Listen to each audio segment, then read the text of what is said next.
안녕하세요 여러분, 서성들어보기입니다. 오늘은 25년 7월 30일이고 수요일인가요? 수요일입니다.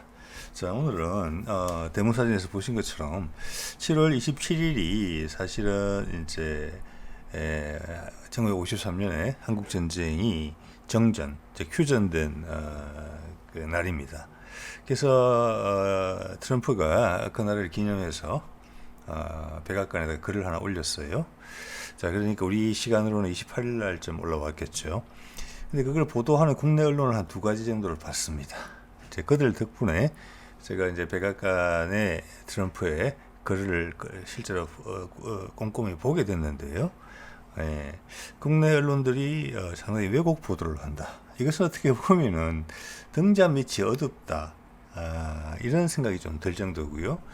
그리고 지난 2, 3일간에 포착된 세상의 좀 변화들, 관세 협정 이런 걸 포함해서 가자, 우크라이나전 이런 걸 봤을 때는 제가 세상 들어보기 채널에서 계속 말씀드리는 바를 한번 더 확인하고 임박했다. 자, 이렇게 되면은 우리 협상단이 미국과 관세 협상을 하는 데 있어서 어떤 포지션을 갖고 있는지 이재명 의원은 이렇게 말을 했다고 합니다.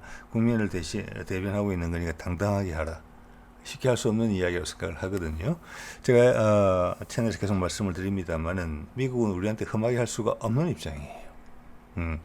그리고 이 관세 협상이라는 많은 것들이 사실은 이제 중국을 겨누고 있다는 부분이 있고, 우크라이나전이 끝나게 되면 북미 간의 대화는 바로 불이 붙을 것으로 보입니다. 자, 우리 언론들이 일부러 왜곡을 하고 있다. 저는 그런 생각이 오늘은 확실하게 들었어요. 모르고 있는 게 아니다. 일부러 이야기를 하지 않는다. 자, 미국 내 대부분의 언론들도 트럼프에 대해서 반대하고 있죠. 국내 대부분의 언론들도 북미 대화가 재개되는 거, 남북 교류가 활성화되는 거, 그게 어떤 경제적 혜택이 있다 하시라도 거부하죠. 이 뼈에 깊은 어떤 기득권이라는 그런 모습이고, 우리가 얼마나 빨리 그런 것을 청소할 수 있느냐에 따라서 우리가 주도국가로 얼마나 빨리 올라가느냐가 여부가 결정되리라고 봅니다. 현재는 잘하고 있다고 봅니다. 이 언론들이 구석으로 몰리고 있는 게 느껴지거든요. 보겠습니다. 자, 이게 이제 화이트하우스에 백악관에 올라온 글입니다. 자, 약간 의역을 하자면은 트럼프가 한국 정전 기념 글을, 이게 이제 대표적으로 우리 쪽에서 해석을 잘 하지 않는 부분이 뭐냐면 짜집기를 해가지고 자기가 유리한 대로 편집을 하거든요. 아주 나쁘죠. 다른 많은 것들도 이렇게 하겠다, 이런 생각이 감이 드는 거예요. 여기서 이제 트럼프가 분명히 이야기하는 부분은 이게 한 4문단, 5문단 정도로 이루어져 있는데, 전반부에 나오는 것 중에 하나가 한국 전쟁에서 미군이 2만 몇천 명이 희생이 되고 9만 몇천 명이 부상을 당했다, 이런 내용 나오는데 이런저런 고충이 있었다. 그렇지만 휴전이 됐을 때 그 당사자는 그것을 일부러 딱 포커스를 초점을 맞춘 건 아니지만 말 속에서 정확하게 이야기를 했습니다. 한국 전쟁이 휴전이라는 부분에 있어서, 정전이라는 부분에 있어서 그 당사자가 중공군, 북한, 그리고 미국이었다는 거. 지금 아마 아직도 우리가 북한하고 정전 협정을 맺었다 이렇게 생각하시는 분들이 아마 없지 않아 있을 거라고 봅니다. 그거 절대 아닙니다. 북한은 중국군과 동등한 입장으로 휴전 협정에 사인을 했어요. 우리가 백마고지 전투를 아무리 이야기하든, 김일성 고지 전투를 아무리 이야기하든, 한국 전쟁의 영웅들에 대해서 얼마나 우리가 지키 세우든지 간에 결과적으로 우리는 휴전 협정에 서명하는 자리에 앉지 못했어요. 그건 우리가 미군에 완벽하게 부속되어 있었다는 이야기밖에 안 되는 거예요. 자, 그 점을 이제는 인정을 하셔야 돼요. 그 차이점이 뭔가에 대해서. 그래서 당연히 그런 것은 이런 보도에서는 이야기를 안 하죠. 자, 그거 보면 임진왜란 때 정유재란까지 포함인지는 모르겠습니다만, 마지막에 일본군이 이제 궁지에 조금 몰렸을 때, 그때 가장 큰 전투가 아마 울산성 전투로 제가 알고 있어요. 지금 우리나라 남부 지방에 가면은 일본 외성들이 많이 있죠. 대표적인 게 울산 근처, 울산성을 비롯해서 한두 개 있고, 그 다음, 순천 쪽에도 좀 있습니다. 그때 이제 울산성을 포위하면서 명나라군과, 이제 조선군이 연합군으로 이제 포위를 하게 되는데 결국 작전은 성공하지는 못해요. 일본군 지원부대가 오면서 이제 그것은 무산이 되는데 그때 이제 총력을 다해서 공격을 한 것인데 그때 동원됐던 병력의 전력의 비중이 명나라군이 한 7, 8 아마 8 정도에 가까웠던 것 같고 우리 조선군이 한 2 정도였습니다. 예. 자, 그런 비율보다 6.25 때는 아마 전력적인 비중이 우리 한국군이 차지하는 비중이 좀 더 낮았을 수도 있어요. 왜냐? 협상에 끼지 못했으니까 우리는. 네. 자, 젤렌스키부터 볼까요? 이런 기사가 제가 며칠 전에 반 젤렌스키 시위가 있다고 보도가 나왔다는 자체가 대단하다. 이게 드디어 서방이 젤렌스키를 버렸다는 것을 의미한다. 더 이상 지원은 가지 않는다. 젤렌스키는 돈이 없다. 반 젤렌스키에 대한 부정적 인식은 옛날부터 있었습니다. 가자 전쟁을 벌이고 있는 네타냐후에 대해서 이스라엘 내에서 반 네타냐후 분위기가 아주 강했던 것처럼 그와 마찬가지였습니다. 그런데 여태까지는 젤렌스키에 대한 반대 시위가 없다가 갑자기 솟구쳐 올라온 것처럼 희한하네. 이런 것은 아니라는 말씀을 제가 드리는 것이고 4일째 지속되는 반 젤렌스키 시위 인도 방송입니다만은 이것이 의미하는 바는 상당히 크다고 보죠. 이걸 실어 나르지도 않고 국내 언론은 뭐 더 이상 우크라이나는 갑자기 전쟁도 없는 것처럼 사라졌어요. 네. 자, 이것은 이제 우크라이나 전쟁은 어느 정도 마무리가 돼 간다는 부분이 있는 것이고 제가 오늘 소개는 안 드립니다만 그 기사가 지금 문득 생각이 나네요. 사전에 생각이 들었으면 찾아서 넣었을 텐데 어제 그제인가 국내 언론에서 이 정도 보도가 났습니다. 트럼프가 푸틴한테 10일간 즉 8월 10일인가 까지 최후 통첩을 보냈다. 이런 식의 기사가 났어요. 그때까지 휴전해라. 우크라이나전 끝내라.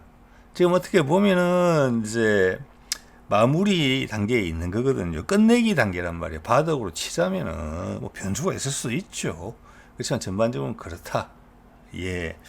자, 그런데 10일 만에 끝내라라고 통첩을 했다라고 이야기를 하는데 그 전에 트럼프가 우크라이나전과 관련해서 푸틴한테 최후 통첩을 보낸 바가 있습니다. 얼마 오래전이 아니에요. 그때는 뭐라고 그랬느냐? 3, 4개월 정도로 이야기를 했을 거예요. 네. 예. 자, 거기서 그게 한 달 남짓도 안 됐을 거예요. 그러니까 그 시간이 갑자기 10일로 축소된 거예요. 최후 통첩이.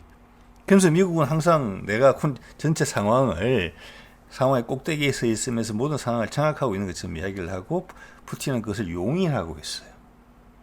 그것은 푸틴과 트럼프 사이의 거래예요. 왜? 전 세계에 미치는 영향력이 전쟁은 비록 트럼프가 이길 수 없지만 우크라이나에서 이 향후 전 세계를 이끄는 방향에 영향을 행사하는 것은 미국이 훨씬 크니까 그렇게 거래가 되는 것인데 즉 3, 4개월의 최후 통첩 기간이 10일로 줄었다. 며칠 전에.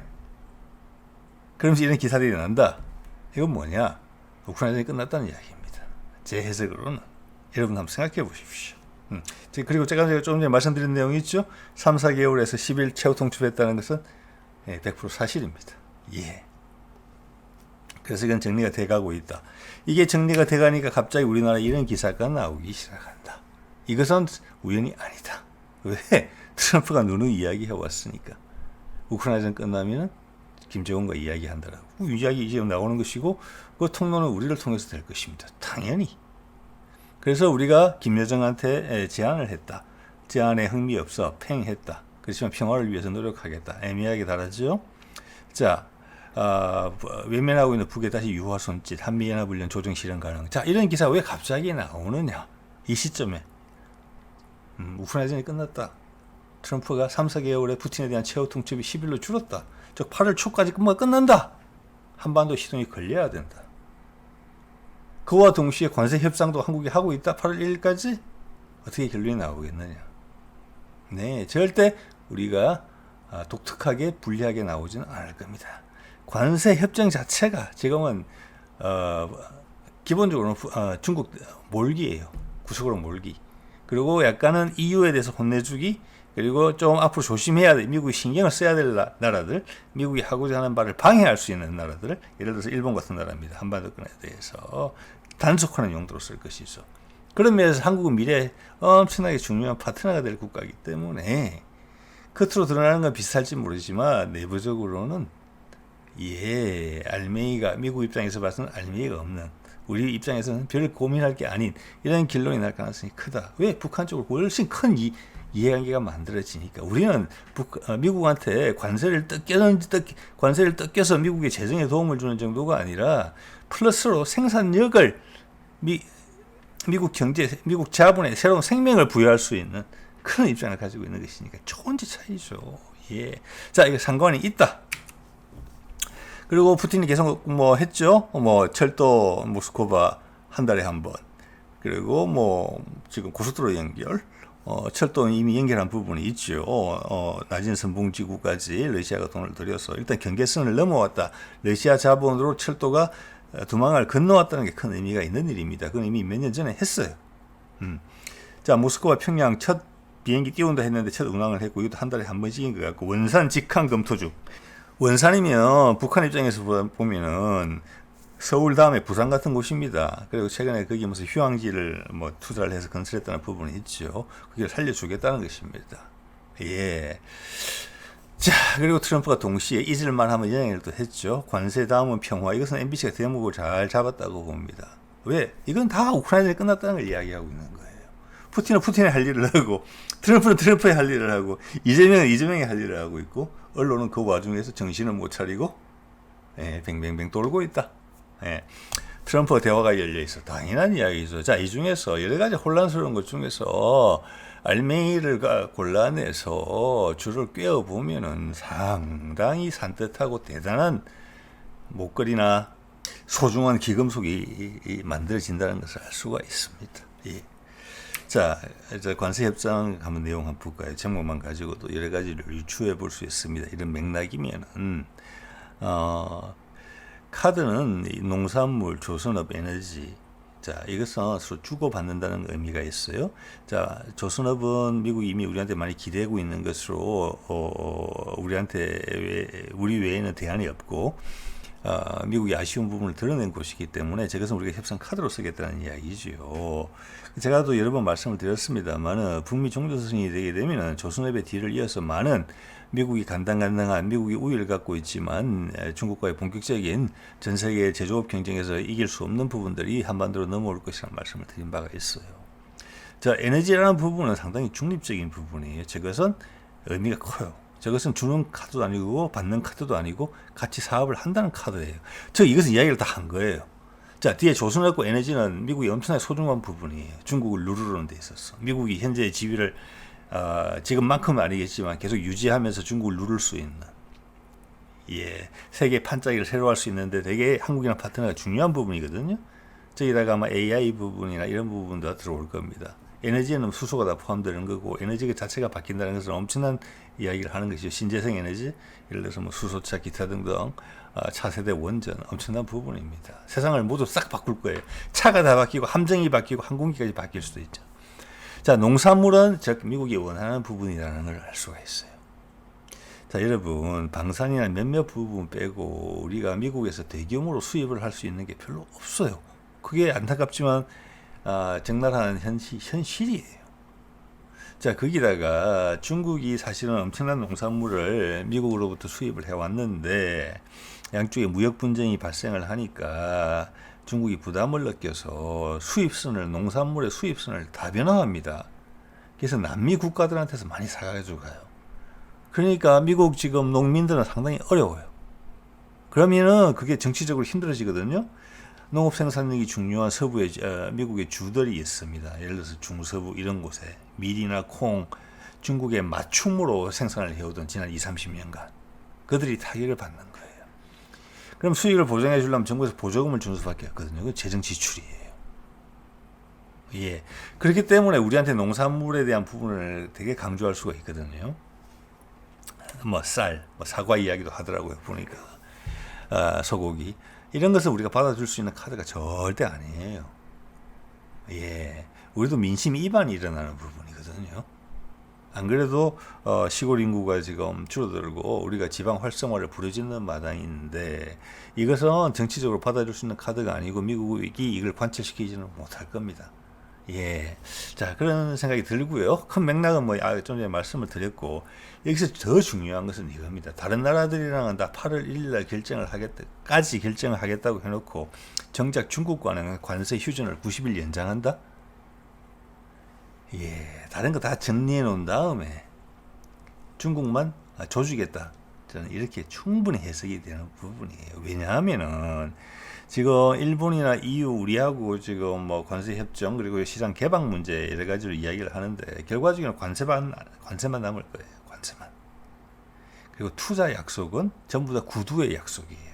벌써 일본하고 미국이 말이 다르고 EU하고 미국이 또 말이 다르잖아요. 엄청 천문학적 금액은 다 붙여놨죠. 미국도 괜찮으니까 그걸 그냥 받아준 거예요. 근데 말로만 해라. 왜? 그것은 관세만 남기고는 결과적으로는 중국을 압박하기 위한 용도로 쓰겠다는 것밖에 안 돼요. 자, 그렇게 보면은 미국의 수출품도 전 세계가 예를 들어서 균일하게 몇몇 주요 제품군에서 상품군에서 15%면은 일단은 15%의 가격 부담을 증가시키지 않으려고 노력을 하겠죠. 그럼 전 세계 같은 입장이에요. 그리고 가격을 15%를 낮추는 방향으로 가겠죠. 관세만큼. 그래야지 미국 아마 소비자도 큰 타격은 입지 않을 거예요. 예, 뭐 그런 걸로 보고 미국은 다 세수를 15%에 대한 엄청난 관세 수익을 올리게 되는 부분이 있어요. 예, 그런 건 조금 이따 말씀을 드려볼게요. 여기서 일단 그런 말씀을 드렸고, 중국이 주요 목적이다라는 부분이 여기 들어있고, 이 90일 안에 많은 일들이 발생할 수 있다는 겁니다. 90일 안에. 북한하고 우리하고 이미 이야기를 주고받는 게 보이잖아요. 그 뒤에는 트럼프가 준비를 하고 있다는 이야기입니다.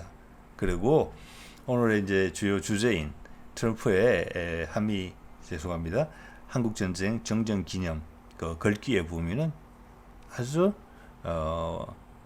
묘하게, 그렇지만 상당히 강력하게 적어놓은 부분이 있어요. 우리 언론이 다 회피해서 먼 산을 쳐다보면서 원하는 것만 잘라갔던 그 내용을 오늘 소개를 드리겠습니다.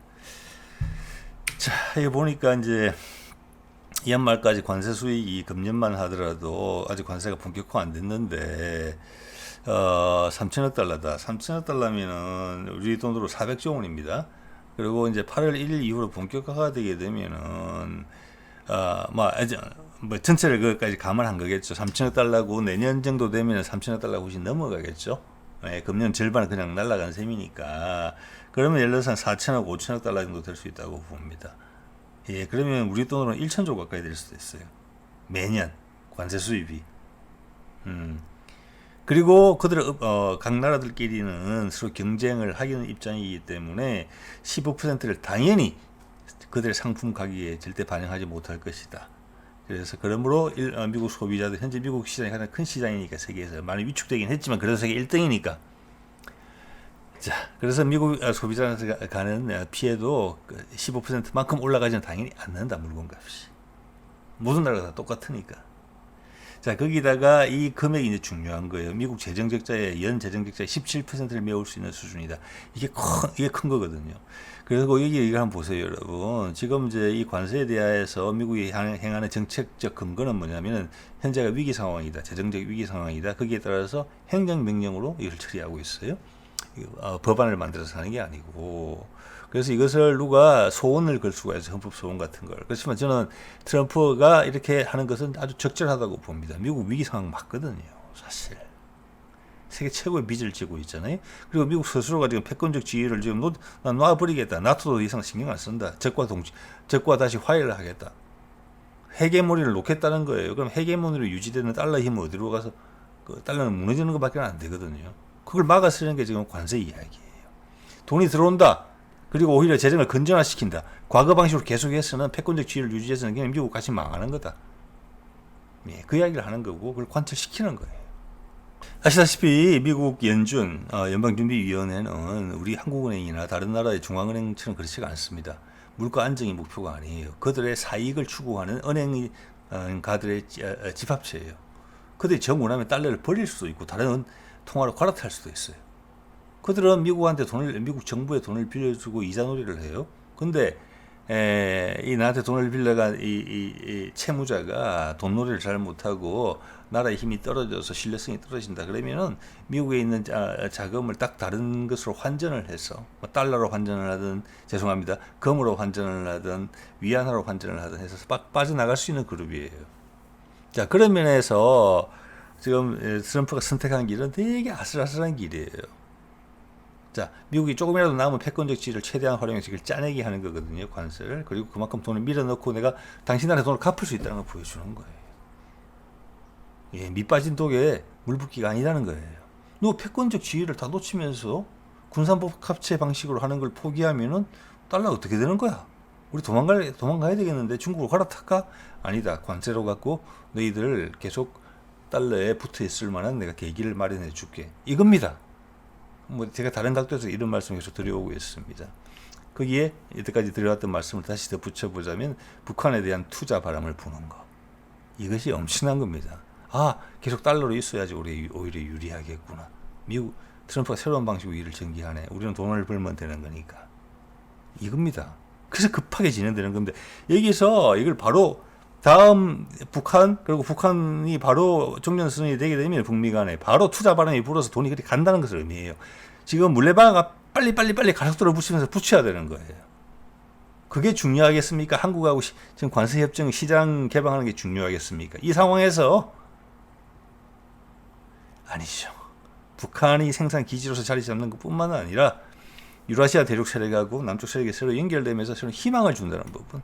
그리고 새로운 정치적 헤게모니, 차세대적인 정치적 헤게모니, 좀 더 평등화된 국제관계의 헤게모니를 미국이 열고 유지시킨다는 것을 보여주면 되는 거예요.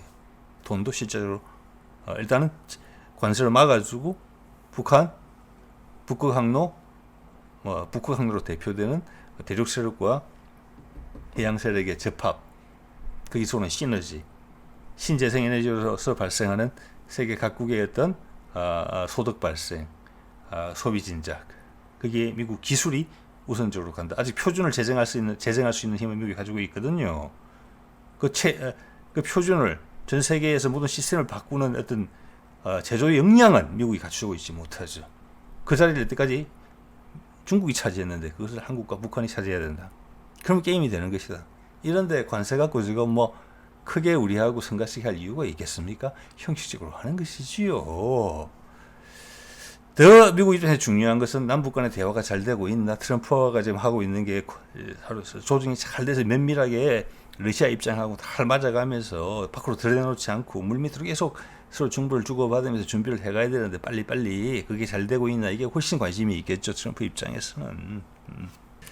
자, 미국이 한 해 전형적 1조 8천억, 그래서 좀 전에 말씀드린 한 17% 정도가 된다. 상당히 큰 부분이라고 메꿔진다고 봅니다. 미국이 빚을 갚는다? 지금 이자만 해도 미국 전체 1년 예산의 한 20-30%가 이자로 나갈 거예요. 채권에 대한. 그거 안 갚으면 부도나는 거죠. 그러니까 미국은 많이 망가질 망가진 겁니다. 그래서 제가 말씀드린 거예요. 재정적 위기 상황에 기반한 급한 위기를 대처하기 위한 행정명령으로서 지금 관세 협상을 맺고 있는, 관세 협정을 맺고 있는 거거든요. 트럼프가. 저는 그게 마땅하다고 봅니다. 돈을 갚는다는 거, 이것은 대단한 일입니다. 예. 자, 그리고 이 내용들이 나오죠. 관세 협상에서 미국과 유럽 모두 승리를 주장할 수는 있지만 이건 뭐 희한한 이야기를 하는 것이고요. 미국의 승리지요. 당연히 악마는 디테일이 있을 수도 있다. 디테일? 양쪽이 승리를 주장하기 때문에 이런 이야기를 했다고 하는 것 같은데, 기본적으로 관세는 굳은 자고요. 투자 금액, 이것은 벌써 많이 달라요. 일본하고도 그렇죠. 이것은 실현 가능성이 낮다라는 것을 보여주는 겁니다. 트럼프도 그걸 안다는 거예요. 근데 지금 거품이 필요한 겁니다. 중국의 압박을 넣기 위해서. 핵심은 관세예요. 네. 자, 그리고 동시에 가자 전쟁을 끝내기 위해서 노력을 하고 있다는 게 보입니다. 이래 기사 뜨는 거 보시죠? 후티가 이제 막 이스라엘과 관련된 모든 선박을 공격하겠다. 미국하고 지금 휴전 선언한 거 여러분 아시죠? 예, 휴전한 건 아시죠? 자, 이것은 압박을 가한다는 증거입니다.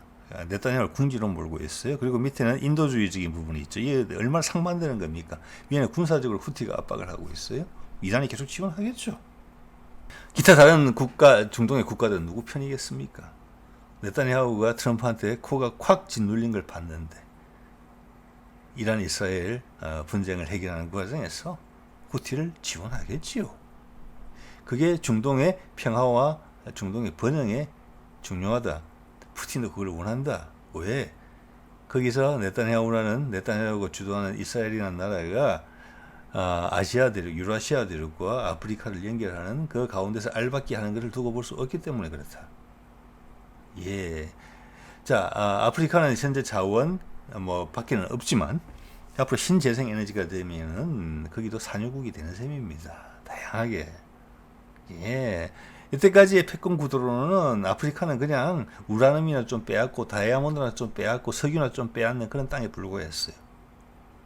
그래서 트럼프가 푸틴의 어떤 다원화 세계 질서를 타당하다고 보는 것입니다.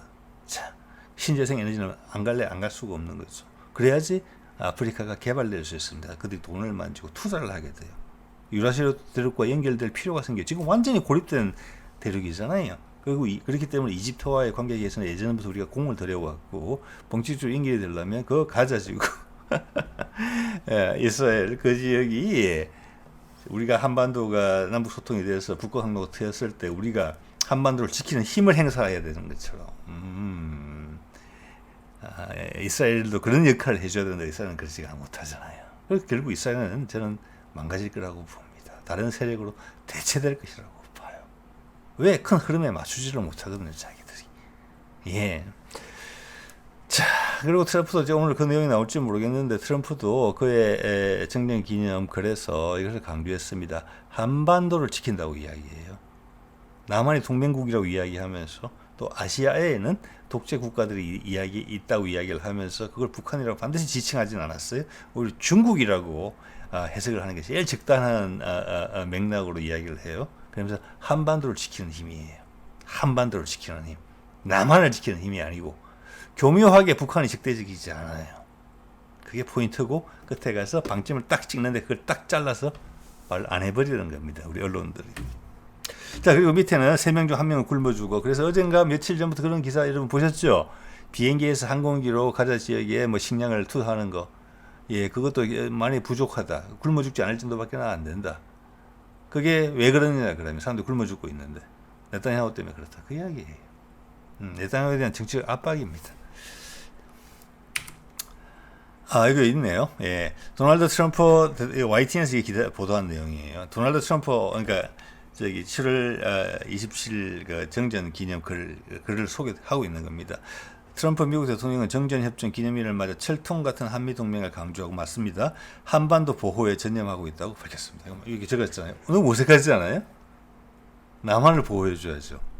북한이 적인데. 왜 한반도를 보호한다고 이야기하나요? 아마 기자도 이상하다고 생각했을 겁니다. 예. 자, 한반도를 지키는 힘이라는 것은 문재인 정부 때 처음 나왔죠. 우리가 국방력을 키우는 이유는 한반도를 지키는 힘이다. 그리고 주적 문제가 흔들리게 되죠. 거기에 트럼프가 동의하고 있는 거예요. 쭉. 이거는 결과적으로 뭘 이야기하는 것입니까?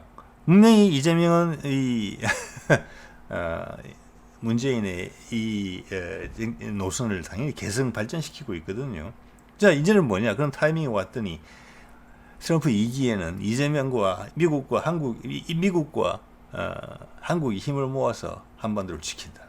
그 이야기예요. 그만큼 소중해진다. 누구한테? 미국한테도. 그 이야기잖아요. 그게 마치 지금 맞물려 나오고 있는 북과 강로 이야기. 미국의 이해에 절대적이라는 겁니다. 예. 자, 그리고 그 주도권은 당연히 한국군이 가지게 될 겁니다. 그래야만 세상이 편히 이용할 수 있는 항로나 어떤 거점이 될 것이기 때문에 그래요. 그래서 우리 국방력은 계속 키워질 것입니다. 그게 트럼프한테는 훨씬 중요해요. 관세 협상 이거보다는. 네. 자, KFN에서 이렇게 이야기하죠. 한미는 철통 같은 동맹, 북한 압박 정책을 유지했다. 라고 이야기했습니다. 이거는 또 잘못 베껴 적은 거예요. 1기 때 북한 압박 정책을 계속 유지했고 우리 병사를 돌려봤는데 그리고 유해를 송환받는데 북한 압박 정책이 유효했다. 그게 성과다 이렇게 이야기했어요. 거기서 비핵화를 위해서 노력했다 이런 내용도 있어요. 근데 이렇게 딱 이야기했어요. 이것은 뭐냐? 지금도 그렇다라는 의미를 전달하고 있잖아요. 지금에 대한 트럼프의 입장을 전달해주지 않으면서 요 얘기만 딱 하는 거죠. 제가 최근에 국방홍보원이 국방장관의 취임식에서 한 내란 사건 내용을 다 잘라내고 편집해내고 보도를 했다. 그래서 거기 언론 보도에 따른 걸 봤습니다. 국방홍보원의 사장이 그렇게 지시를 했다는 거거든요. 이거 마찬가지입니다. 예. 자, 그리고 아시아의 공산주의 악이 여전히 존재한다. 이 글의 맥락을 쭉 보면 이게 북한이라는 거하고는 연결이 안 돼요. 그럼 어디냐? 중국밖에 없어요. 이야, 그냥 할 이야기 다 하는 거예요.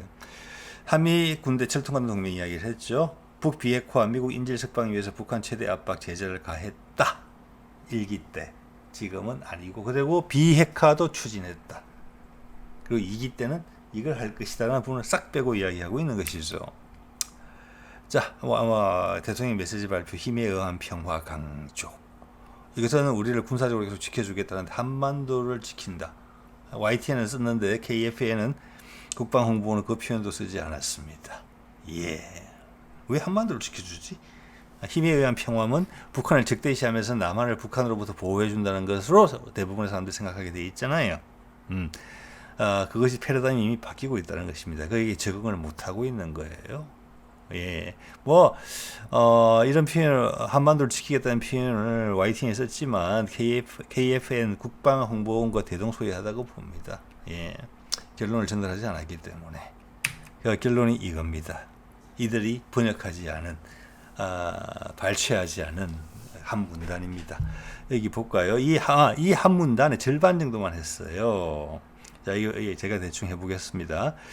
비록 아직도 아시아에는 아주 악마 같은 공산주의가 많이 있지만은, 한국과 미국과 한국의 군은 지금 강력한 어떤 철통 같은 연대로서 계속 연대를 지속하고 있고, 그리고 트럼프 행정부의, 우리 행정부의 힘에 의한 평화를 유지한다는 그런 정책적 기조에 따라서 우리는 한반도를 안전하게 지키기 위해서 확고한 입장을 가지고 있다.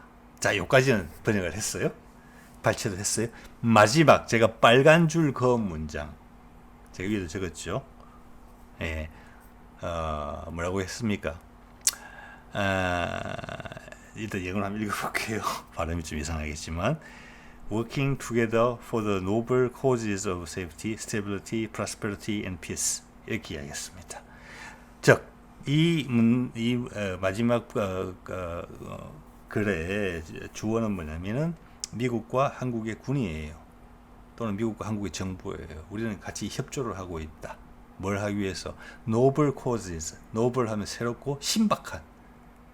내가 생각하지 못했던 새로운 방향성을 가진, 새로움보다는 좀 더 신박한이라는 표현에 가까운 표현이거든요. 그렇지만 좋은 의미로. 신박한 어떤 causes, 계기를 마련하기 위해서 같이 일을 하고 있다. 어떤 계기? 안전을 보장한다. 이것은 그 지역의 안정이겠죠. 한반도를 포함한 stability, 안전과 안정, prosperity, 번영, 그리고 평화를 우리말로 하자면 항구적으로 이런 것을 유지할 수 있는 신박한 계기에 대해서 나와 미국과 한국이 열심히 일을 같이 하고 있다. 자, 위에 전제된 부분, 이 결론을 이야기하기 위해서 이때까지는 이랬고 이래 유지되고 있지만 그 방향이 틀어서 새로운 접근 방식을 모색하고 있다라고 이야기한 거잖아요. 예? 새로운 접근 방식을 협력 중이다.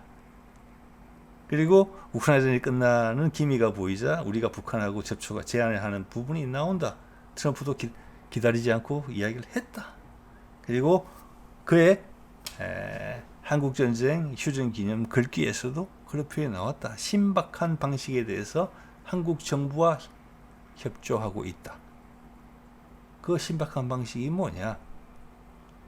북미 종전선언이다. 그렇죠? 여기서 안정과 번영, 평화는 다 있어야 되는 겁니다. 서로 이루기 위해서. 이만큼 미국이 한반도 상황에 대해서, 북미 종전에 대해서 기대하는 바가 크다. 푸틴의 기대도 절대 적지 않다. 일본은 여기에 대해서 큰 위기의식을 느끼고 있다. 그렇지만 그들 힘으로 제대로 저항을 할 힘을 집중시키기가 어려운 상황이다. 중국은 국내 문제가 불거지고 있다. 명분에 따라서 움직일 수밖에 없다. 시진핑이 권좌를 계속 유지하기 위해서라도. 자, 그 어느 때보다 좋은 조건이다. 이런 상황입니다. 이 말을 끝에 말을 뺀 거하고 포함시킨 거는 이 끝에 말 한 줄을 이야기하기 위해서 트럼프가 위에 세 문단, 네 문단을 활용을 한 건데 이 마지막 밑에 한 문단 더 있습니다. 그것은 뭐 미국 참전용사들을 기리는 그런 내용이니까 우리하고 상관이 없어요. 직접적으로는 했는데 이 마지막 줄을 빼먹으면 어떡합니까? 이 신박한 방법이 계기가 뭐냐 도대체? 거기서 고민해봐야 될 거 아니에요. 줄줄이 전문가들이 나와서 토론해봐야 되는 거 아니겠습니까? 주식시장이 들썩들썩 해야 되는 거 아니겠습니까? 예. 자, 이 정도 말씀을 드리겠습니다. 오늘은